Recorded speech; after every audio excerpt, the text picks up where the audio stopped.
बिस्मिल्लाहिर्रहमानिर्रहीम। अस्सलाम वालेकुम। ख्वाबों के रंग कच्चे। हाथ में पकड़े मोबाइल पर रोमन में लिखा पैगाम उसने इतनी बार पढ़ा था कि हरूफ के साथ साथ भेजे गए वक्त के मिनट और सेकंड भी उसे अज़बर हो गए थे। रात 12 बजे तक जब चाहो सिर्फ 15 मिनट के लिए छोटी गली के कोने पर आ जाना। गुज़रे 7 माह मेरे किरदार की गवाही के लिए काफ़ी होंगे। उसकी नज़र एक बार फिर इस पैगाम पर थी। दफातन दरवाज़ा खुलने की आवाज़ आई। फ़ोन वाला हाथ उसने दुपट्टे के पल्लू तले कर लिया था। सबा, अभी तक तुम कपड़े नहीं बदल सकी। थोड़ी देर में सब तुम्हारा पूछने लगेंगे। जल्दी तैयार हो जाओ। ये उज़मा थी, उसकी बड़ी बहन। आज सबा की मेहंदी की तकरीब थी। ऐन माइयों वाले दिन इसी बहन के ससुर की वफ़ात की वजह से माइयों की रस्म नहीं हो सकी थी, इसलिए आज उसे पीला जोड़ा पहनना था। बाजी, बस जा रही हूँ। उसने जल्दी से कपड़े उठा लिए। जल्दी करो, फिर मैं इरम को भेजती हूँ, तुम्हें ज़रा फूलों के गहने पहना देगी। मसरूफ़ अंदाज में कहती वो दरवाज़े की तरफ बढ़ी तो झिझक कर उसने आवाज़ दी, बाजी अस्मा को भेज देना, वही तैयार कर देगी मुझे। अच्छा, उसे ही भेज दूँगी, बस तुम जल्दी करो। वो दरवाज़ा बंद करके गई तो हाथ में पकड़े कपड़े चारपाई पर डालकर वो फिर वहीं बैठ गई। सरसों रंग जोड़े पर हाथ फेरती वो हैरान थी कि उसने बहन के बजाय सहेली को क्यों बुलाया दिल में कहीं चोर दरवाज़ा खुलने लगा था। शहजाद उसकी सहेली का तायाजाद था। एक दिन सुमेरा के दरवाज़े पर रुखसत लेते उससे सामना हुआ था। ये इतनी आम सी बात थी कि उसने ध्यान भी नहीं दिया था। करीबन कोई 1.5 माह बाद उसे इस हवाले के साथ कॉल मौसूल हुई। सादा लहजे में बोलता वो लड़का कभी कभार बात करने की ख्वाहिश लिए हुए था। उसे सुमेरा पर हैरत थी कि उसने उसका नंबर उसे दे क्यों दिया। इसके बाद उसका कभी फ़ोन तो नहीं आया, अलबत्ता पैगाम आते थे, मानवी गहराई लिए अशार जो एक बार तो दिल के समंदर में तूफ़ान उठा दें। सबा ने अगर कभी उससे कोई बात नहीं की थी तो उसे मना नहीं किया था इन पैगामात से।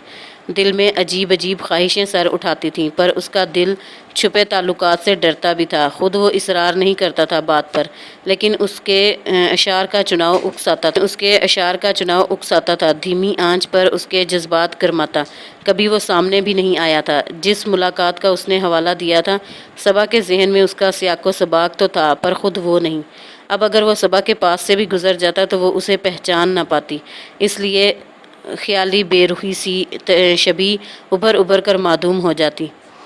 कुछ बहुत सी लड़कियों की तरह वो भी बचपन में अपने फूफीजाद से मंसूब हो गई थी, इसलिए भी इस मामले में डरी हुई थी। अब फूफी बीमार थी तो आनन फानन उसकी शादी की तारीख रखी गई। महज 21 दिन, जिसमें से 19 गुजर कर आज 20वां दिन था। शहजाद को सुमेरा से ही उसकी शादी का पता चला था।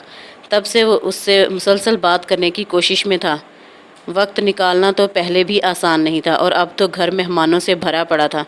तब अस्मा को राजदार बनाकर उसने एक कॉल का वक्त चुराया था। मैंने कभी बुलंदो बांग दावे नहीं किए क्योंकि मैं अपनी हैसियत जानता हूँ। इसके बावजूद दिल कज फहम के कहने पर एक ख्वाहिश आपके सामने रख रहा हूँ। सुर्ख फूल तो किस्मत वालों को मिलते हैं, मैं बस एक बार अपनी किस्मत में ना लिखे जाने जर्द फूल को देखना चाहता हूँ। उसके लहजे में शिकस्तगी और इल्तिजा थी, उसके लफ्ज़ों का मुहतात चुनाव। वो सोच में पड़ गई थी। 7 माह में उसने कभी कोई नाजेबा बात नहीं की थी, कभी वक्त बेवक्त फ़ोन करके बात करने के लिए तंग नहीं किया था, कभी बराह रास्त मुखातिब करके कोई पैगाम नहीं लिखा था। वो इज़्ज़त कहता नहीं करता था। सुलझे हुए किरदार के इस लड़के की एक आखिरी ख्वाहिश पूरी करने में जाता ही क्या है। वो जानती थी इतनी देर के लिए पार्लर के बहाने या छुपकर भी जाया जा सकता था, लेकिन मसला जाने का नहीं था, मसला तो उसका अपना था। 15 मिनट के लिए 19 साल की तरबियत को उठा रखने के लिए उसे कोई ताक नहीं मिल रहा था। जब अस्मा अंदर आई वो अपने ध्यान में गुम थी। तौबा है नकम्मी लड़की, अभी तक ऐसे ही बैठी हो। फूलों के गहने रख कर वो उसके बराबर में बैठ गई। अस्मा, गहरी नींद से जागने जैसा खुमार लहजे में सुमोए उसने अस्मा को पुकारा। उसकी संजीदगी और भारी आवाज़ से लग रहा था वो रोती रही है। अस्मा ने उसकी आंखों में झांका, जिनमें किसी बरसात का जिक्र नहीं था। इस फ़ोन से सिम निकाल कर तोड़ कर फेंक दो, मैं कपड़े बदल कर आई। एक लम्हे में फ़ैसला करके फ़ोन अस्मा को पकड़ाकर वो वॉशरूम में घुस गई।